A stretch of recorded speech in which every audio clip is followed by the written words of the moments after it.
Olá pessoal, no vídeo de hoje nós vamos resolver mais alguns exercícios sobre análise combinatória de questões que caíram no Enem. Essa aqui foi do Enem de 2009, da sua aplicação regular. 12 times se inscreveram em um torneio de futebol amador. O jogo de abertura do torneio foi escolhido da seguinte forma. Primeiro foram sorteados 4 times para compor o grupo A. Em seguida, entre os times do grupo A, foram sorteados 2 times para realizar o jogo de abertura do torneio, sendo que o primeiro deles jogaria em seu próprio campo e o segundo seria o time visitante. A quantidade total de escolhas possíveis para o grupo A e a quantidade total de escolhas dos times do jogo de abertura podem ser calculadas através de... Então, é uma combinação e um arranjo, respectivamente, é um arranjo e uma combinação, respectivamente, um arranjo e uma permutação, respectivamente, 2 combinações ou 2 arranjos. Então, vamos ver. Primeira coisa é escolher os times do grupo A.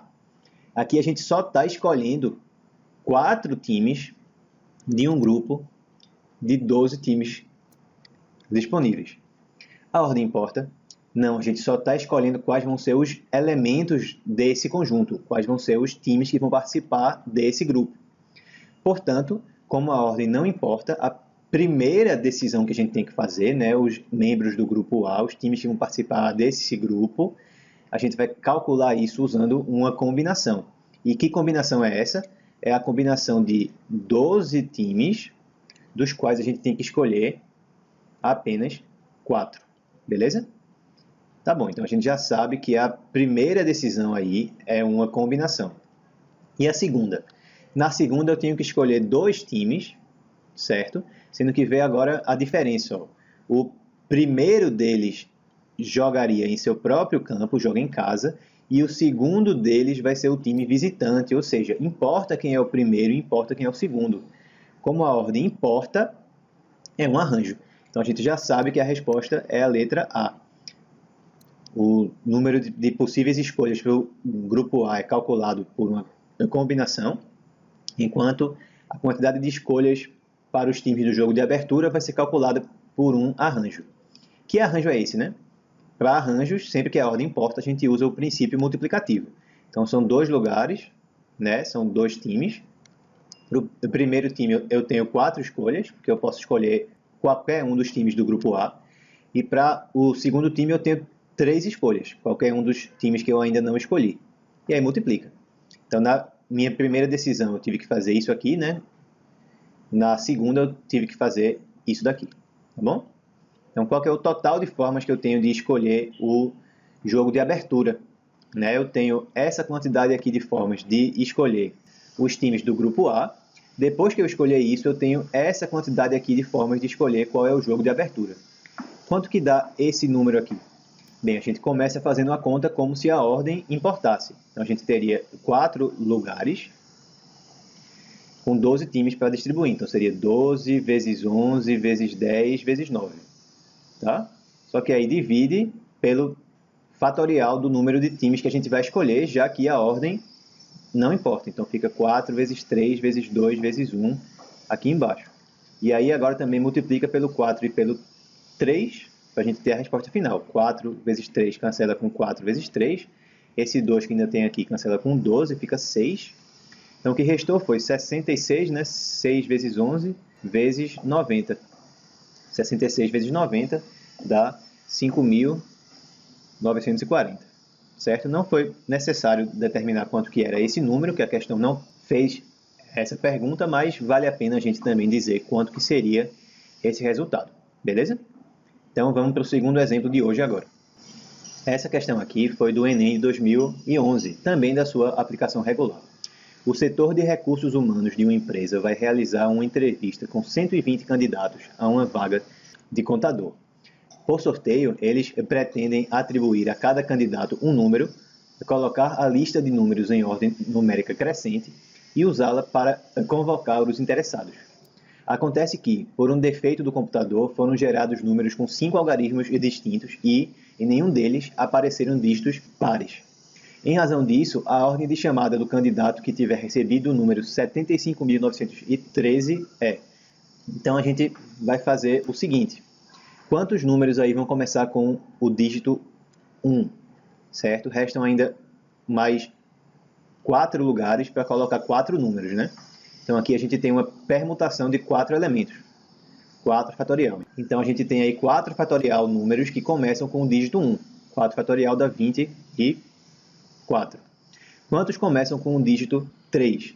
Mesma coisa, ainda restam outros 4 lugares para preencher por 4 números. Então, de novo, 4 fatorial, de novo 24 números que começam com o dígito 3. Quantos começam com o dígito 5? Mesma coisa, vão ser 4 fatorial aqui. Opções, também 24 possibilidades. Agora a gente chega nos números que começam com o dígito 7. No dígito 7, a gente vai ter os que começam com 7 e 1, os que começam com 7 e 3, e aí então vamos chegar nos que começam com 7 e 5. Quantos são que começam com 7 e 1? Ainda restam mais 3 números para colocar em 3 lugares. Então aqui eu tenho 3 fatorial escolhas. Então são 6 números que começam com 7 e 1. Quantos começam com 7 e depois com 3? Mesma coisa, 3 fatorial. Então, de novo, tem 6 números que começam com 7 e um 3 em seguida. Agora, nos que começam com 5. Aí vai ter 7, 5 e aí depois vem um 1. 7, 5 e depois vem um 3. 7, 5 e depois vem um 9. Quantos começam com 7, 5 e 1? Restam 2 posições para preencher com 2 números, 2 fatorial, tem 2 números assim. Quantos começam com 7, 5 e 3? Também, 2 fatorial.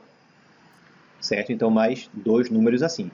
Aí agora, que começam com 7, 5 e 9, aí a gente vai ter 2 opções. A primeira delas vai ser 7, 5, 9, 1 e 3, que é o número que a gente quer. E a segunda vai ser 7, 5, 9, 3 e 1.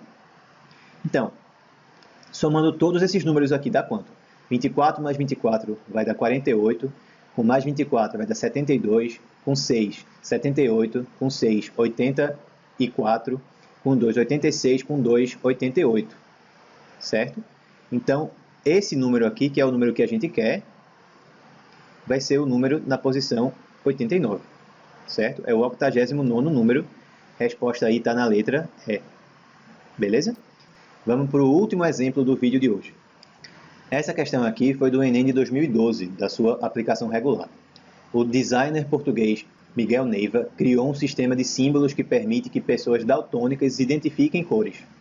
O sistema consiste na utilização de símbolos que identificam as cores primárias, azul, amarelo e vermelho. Além disso, a justaposição de 2 desses símbolos permite identificar cores secundárias, como o verde, que é o amarelo combinado com o azul. O preto e o branco são identificados por pequenos quadrados. O que simboliza o preto é cheio, enquanto o que simboliza o branco é vazio. Os símbolos que representam preto e branco também podem estar associados aos símbolos que identificam cores, significando se essas são claras ou escuras. De acordo com o texto, quantas cores podem ser representadas pelo sistema proposto? Bem, então a gente tem 2 possibilidades iniciais que são preto e branco. Deixa essas 2 à parte porque não existe preto escuro, né? Branco escuro. Só é preto ou só é branco. Agora as outras cores não. A gente tem as seguintes opções. A gente pode ter as cores primárias, que são 3 opções, né? Azul, amarelo e vermelho. Ou a gente pode ter cores secundárias. Cores secundárias a gente tem que misturar 2 das cores primárias. Então a gente tem 3 escolhas para a primeira cor que a gente vai escolher, 2 escolhas para a segunda cor, né? Tem que ser uma cor diferente, senão a gente teria azul com azul, que é azul mesmo. Sendo que está certo isso, eu dizer que é simplesmente 3 vezes 2. Se eu fizer assim, eu estou supondo que a ordem importa, né? Mas se eu fizer azul com amarelo, vai dar verde. Se eu fizer amarelo com azul, também vai dar verde. Então a ordem que eu escolher essas cores primárias aqui não importa. Por conta disso, eu divido por 2, para desconsiderar essa ordem. Portanto, são também 3 cores secundárias, certo? Então, a princípio, eu tenho 6 cores para escolher. As 3 primárias e as 3 secundárias que eu posso produzir. Agora, eu posso ter a cor na tonalidade normal dela, posso ter a cor escura, que é misturar a cor com o preto, ou posso ter a cor clara, que é misturar a cor com o branco. Ou seja, para cada uma dessas cores eu tenho 3 opções para escolher qual vai ser a tonalidade. Vai ser a tonalidade normal, a tonalidade escura ou a tonalidade clara. Portanto, eu tenho aqui 18 opções, certo? Para cada uma das cores são 3 opções, como são 6 cores, fica 6 vezes 3, 18 opções. Então, qual é o total de cores que podem ser representadas pelo sistema? 18 mais 2, certo? As 18 cores, ou primárias ou secundárias, com as suas variações de tonalidade, além da cor preta e da cor branca. Então, resultado, 20 cores. Resposta é a letra C. Isso finaliza o exemplo e finaliza também o vídeo de hoje, certo? Então, espero que vocês tenham gostado. Um grande abraço e até o próximo vídeo.